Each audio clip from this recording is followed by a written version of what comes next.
Guys, meron akong i-share sa inyo no na kailangan tayo mag-ingat no. Ito ay para hindi mangyari sa atin no.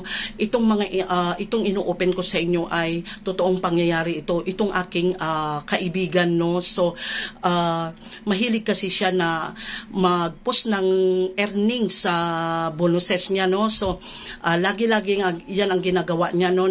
Pinupost niya yung earnings niya sa bonuses. So nakita niya rin na nag-post ako, so ito ay pinadelete niya. Alam nyo guys, siya ay na-demonetize. So binawi ni Meta ang kanyang monetization tools.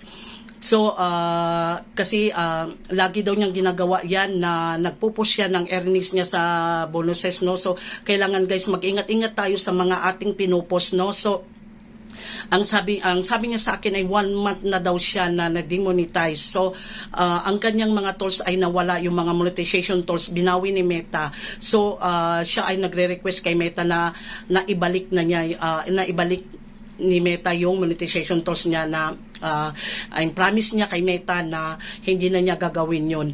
So kaya tayo guys ay mag-ingat-ingat tayo no. So ako nga guys, ang ginagawa ko na, dinidelete ko na kasi na-share ko sa group yung aking earnings sa bonuses. So unti-unti ko na tinatanggal kasi bawal pala yan guys na ating i-post ang ating earnings sa bonuses kasi madidemonetize tayo. So kaya guys ay mag-ingat-ingat tayo no. So itong inopen ko sa inyo ay totoong nangyari sa aking kaibigan. So inopen naman niya sa akin, kaya inopen ko naman sa inyo para hindi mangyari sa inyo ang nangyari sa kanya. Kaya tayo ay mag-iingat sa mga pinupost natin na mga